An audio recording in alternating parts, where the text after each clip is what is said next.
السلام عليكم ورحمة الله وبركاته والشماركة هوني جرت أمتك أشتي أمتك جاللا في أمتك وجه أكم جرتني نجيني كيسان بدأت الحمد لله رب العالمين أنا سنجك أبغى ربي أما اللي فيديو براك أبني ولي تديبني جرا الحمد لله رب العالمين يرى فيديو كيا تصوهين ترين درا Gara viidiyoo kiyyaa osoo hin tarreen dura hordoftoonni koo hundumti keessaniyyuu galatoomaa kabajamaa isiniin jechuun barbaada.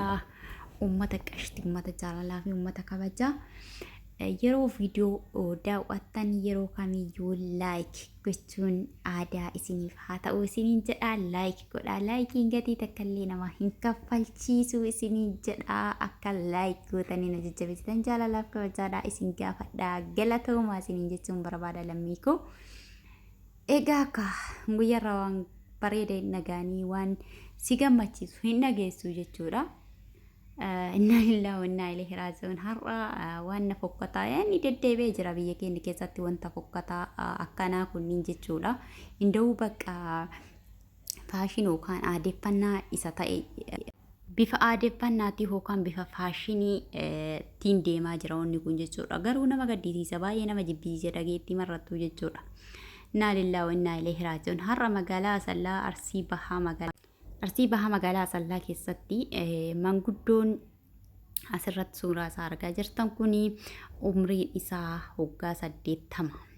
Daa'ima waggaa 2 fi ji'a 8 gudeeduudhaan miidhaa hamaarraan qaqqabsiisee qaama bulchiinsa magaalaa Asallaatiin to'atamee waggaa 15 itti murtaa'ee jira.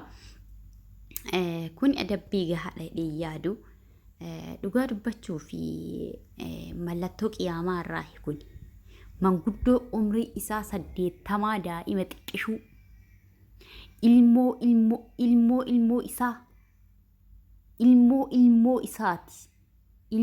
ilmoo isaati har'a harka kamiin qabee manguddoo waggaa 80 daa'ima waggaa 2.8 gudeeda.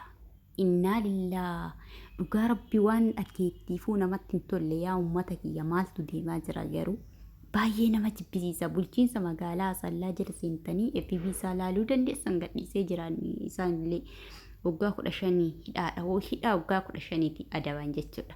Hamma achi bahutti meeqa ta'a waggaan isaa umriin isaa umrii 95 ta'a jechuudha. Mana hidhaa sanii gaafa bahu. Sanhin baaba kidduu Allahu aalam.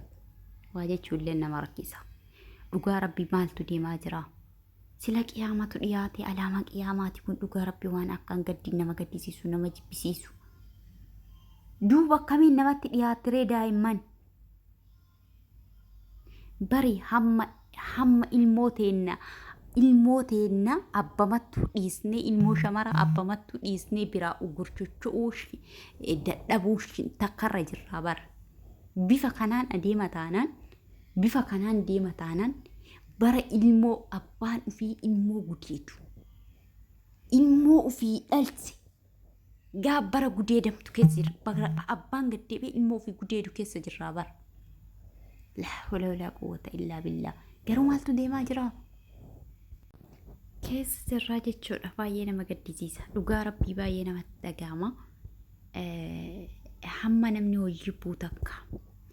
Hamma namni wal amanuu wal shakkuu takka.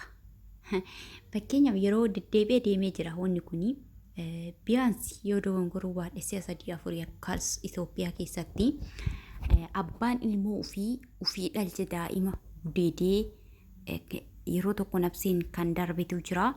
Akkuma miidiyaa kanarra deemaa jiru hundi keessaniyyuu quba qabdan jedhee yaada.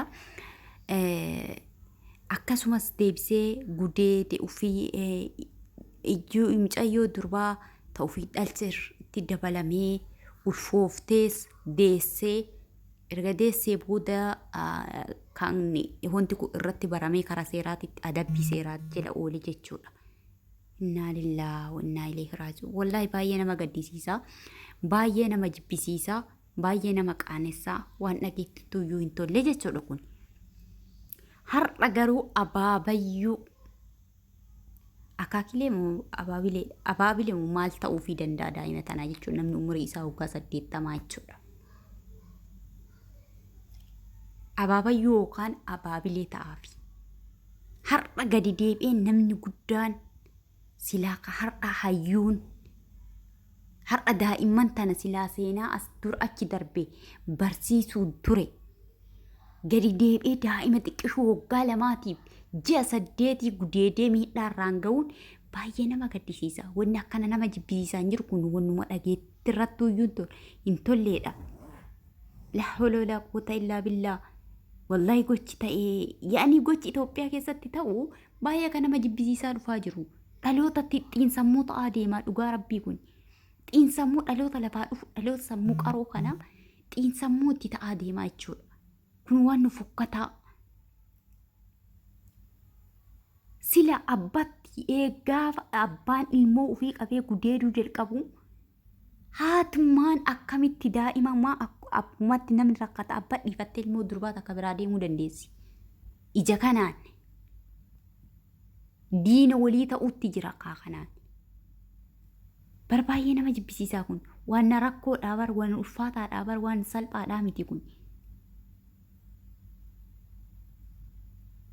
Waan fokkataa dhugaa rabbii biyyattii san keessatti warroonni gudeeddaa raawwatan akka amantaatti silaa namoonni akkanaa waggaa 15 firtii osoo hin taane nafseen hin ajjeefama silaa akka amantaa islaamaatitti ni ajjeefama. Garuu waggaa 15 itti faradanii achi booda gadi dhiisan. Daa'imni tun ni jiraatti daa'imni waggaa 2 ni jiraatti nama kanaan gudeedamte. Inna lillahi wa inna ilaihi raaji'uun. Daa'ima immoo miidhaa hamaa akka irra qaqqabeedha kan dubbataa jiranii. Hoggaan 15 firdii hoggaa 15 gahaadhaa miti jedhanii ni morma. Durallee jechuudha Itoophiyaa keessatti wanti dagaagaa jiru wanni gocha kan akka irra deebi'ee raawwatamuuf onnachiisaa jiru adabbii gahaa dhabuudha. Kan nama ajjeese osoo ajjeefamee kan nama miidhe adabbii isa fakkaatu adabbii isaa malu osoo argatee kan duuba dhufu isarraa barata. Kan dudduuba dhufu isarraa barata. Bari Itoophiyaa keessatti ilmoo amma yeroo darbee akkuma wajjin dhagaa turre ilmoo durbaa abbaan wajjin rafee akkuma haadha manaati wajjin jiraatee ilmoo shamaraa ilmoo ofii dhalchirraa ilmoo argatee jechuudha. Achi as hidhame.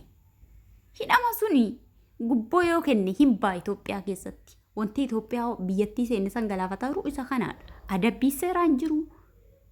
Adabbii isaan malu argataa hin jiru ilmi namaa. Maaltu deemaa biyya keenya keessatti? Wallaahi qiyaamatu bu'uu edda rabbi nu haa baasu malee. Biyya teenya keessa guyyaarraa waan dhagahaa jiru waan nama jibbisiisaati yaa jara keenya. Wanni si jibbisiisaa dhaloota lafaa dhufu xiinsammuu ta'aa deema kun. Har'a namni kuni umrii isaa umrii hoggaa 80tiin daa'ima hoggaa 2tiin ji'a 8 gudeede jechuun yaa Allah nama dhiba akkumatti itti ibsitullee nama dhiba. Har'a silaa daa'imman kana taa'ee waa barsiisa daa'imman kun isarraa waa baratanii silaa bar. Har'a abbaan keenya hayyuu keenya kan nu jennuun gaafa gaddeebee ilmoo daa'ima waa hin beenne daa'ima lukaa duddufiitu jabeeffattee fiigichumaayyuu hin eegalle daa'ima hoggaa 2 fi harma haadhaa yoo ta'e harreef afaanii buufatti. Daa'ima harma haadhaa hootee hin quufini gaafa manguddoo hoggaa 80tiin gudeedame jedhamu kun nama saalfachiisaa yaa jiran. Daa'ima hoggaa 2 gudeedee hoggaa 15 itti faradan. Laa kana kan biyya balleesse adabbiin isaa adabbii du'aa ta'uu qaba. Maaliif akka amantaa islaamaatittis sila akka amantaan islaamaa nama tokko dhiirri tokko dubartii yoo gudeede ni ajjeefamu. Yoo ni horri maatii sanii dhiifama hamman godhiniitiif jechuudha. Dhiifama yoo horri maatii sun hamman godhiniitiif ni ajjeefamu akka amantaatitti jechuudha. Saudi Arabiyaa keessa warra ni jiraatan ni beektan. Saudi Arabiyaan dantaatti qabdu waan akkana raawwatan hin ajjeesti. Kun ammootu amantaa Islaamaa keessatti kan jiru jechuudha yakka. Baay'ee nama jibbisiisa. Dheengaddaa Harargee keessatti abbaan manaa haadha manaa ajjeesee hin dhiisne akka goommanaatitti kukkutee zambeellitti gurgure. Hojjedheera viidiyoo san jala gadseentanii ilaaluu dandeessan. Adabbii isaan mal argatee sun osoo akka inni godhe isa uummata afootti gadi baasanii akkas godhanii kan dugda duuba isaa jiru silaa irraa barata. Kan dugda duuba isaa jiru silaa uf qoxxooba. Namni haadha manaatiif abbaan manaa yoo lapheen dur jirti. Namni walitti dhufaa adda baya. Kun faashin isaan hin baane. Yoo wajjin jiraachuu itti ulfaate osoo hin ajjeesiin gadi dhiisee ofirraa baasuu danda'a. Yookaan itti dhiisee biraa deemuu danda'a. Osoo kun jiru ajjeesee hin dhiifne karattafe. Adabbii isaan malu maal argate? Mana hidhaatti taa'ee ciisee nyaataa jira jechuudha. Kanaadha kan biyya balleesse. Dubartii durallee isan durallee abbaa manaa ajjeestee mana ufii jalatti algaa irra bultu jalatti jechuudha. Boolla qottee awwaaltee algaa irra kaattee irra rafaa turte jechuudha.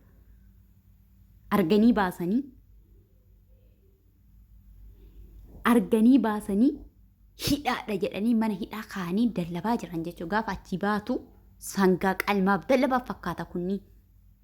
Illaa kun adabbiidhaa miti. Adabbii isaan malu argachuu qaban. Kan dugda duubaatti irraa barata waan ta'eef.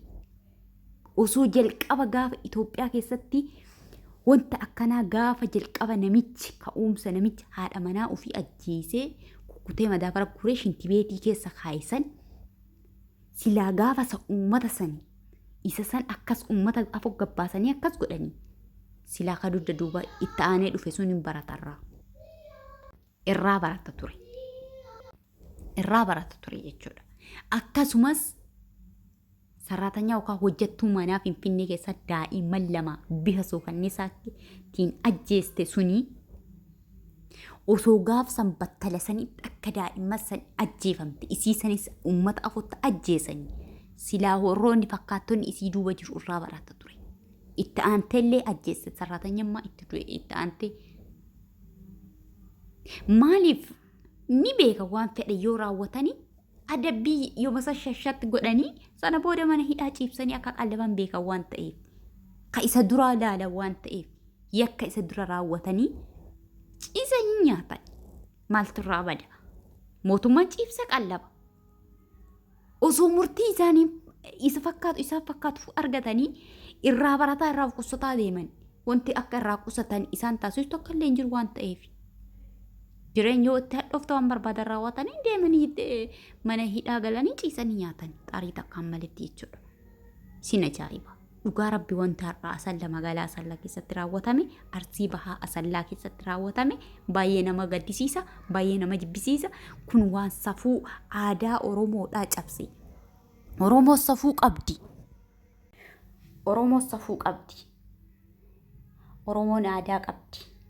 Amantama isaa keessaallee yoo ba'e jechuudha. Yooma amantamallee keessaa ba'e amanta akka dhuunfaatitti. Maali gochaa kana nama jibbisiisu fokkataan? Silaa galgala aakiraa ofii galgalaan badu. Galgala umrii isaa xumurra geette kanaan badu. Jaarsi silaa har'a taa'ee aakiraa ofii qofti isa yaaddessuu malu gaafa gaddeebi'ee ilmoo jaarsi umrii isaa waggaa 80 daa'ima waggaa 2.8 gudeedee miidhaa hamaa irraan geessu. Laa ilaaha illallah qiyaama buuheda yaa jirana. Wallahi qiyaama buuheda. Warroonni soba jettan dhaqaatiin FB wannaadhaa jala seenaa laala. Bulchiinsa magaalaa Asallaa jala seenaa laala. Waan isaan barreessan dhaqaa laala. Adabbii isaan kennan dhaqaa laala. Maal akka jedhan dhaqaa laala. Nama jibbisiisa yaa jira keenya. Wallahi nama jibbisiisa qiyaamaan buuheddi biyyattii teennatti. Rabbi nun godhe nurraan godhin kabade wajjin nun balleessin yaa ummata kiyya. Gaafa kana ta'eeti ilmoo mateenna akkamitti qeetti dhiifannee deemna ilmoo durbaa. Namni ugur deemu ugur chocho'a. Ilmoo durbaa akkam gootee deemta. Barjana kun waa hamaadha. Waa salphaatti isinitti fakkaatini. Waa salphaa isinitti fakkaatini. Wallahi biyyattii san keessa wanna hamad deemaa jira. Wanna akkaan rabbiin dallasiisu deemaa jira. Rabbii fi namaa fi rabbi irratti illee akkaan jibbamu, akkaan fokkatu, akkaan nama gaddisiisu. Dhalataa lafaa dhufutti xiinsammuu ta'aa deemuudha wanti ta'aa jiru jechuudha. Haalli suukanneessaa ittiin nama ajjeesan waan akkaan xiinsammuutti dhalataa lafaa dhufutti ta'uudha. Haalli itti deemaa jiru fokkataa, haalli nama jibbisiisu. Maaliif garuu kun fokkannaa hagana ga'u kun? Manguddoo huggaa silaa har'a gaaddisa jala taa'ee seenaa achi dura dabarsassa silaa dhaloota har'aatiif qooduu malu gaaddisa jala taa'ee dhalataa qubee har'a lafaa dhufu kana seenaa keessa darban barsiisuu isarraa osoo bareedu daa'ima xiqqishuu hoggaa 2-8 gudeede jechuun kun waan dhageettii gurrattuyyuu nama fokkisu. Laa ilaaha illallah. Yaa ummata kiyya haalli irra deemaa jiru haala hamaadha. Rabbi nu haa sattar qabade wajjin nu balleessin du'aa nuuf kadhadhaa. Du'aa yooliif kadhadhaadha. Akkaan mangaffadha rabbii keessan kadhadhaa tana booda wanta akkanaa nutti hin deebiin nu dhageessisin jedhaadha. Isiniin jechuun jaaladhaa hordoftoota kiyya. Inshaallah viidiyoo isinitti hin dheeressu hamma viidiyoo biraatti walitti deebinutti. Assalaamu alaikum warahmatullaahi wabarakaatuh. Ila liqaa.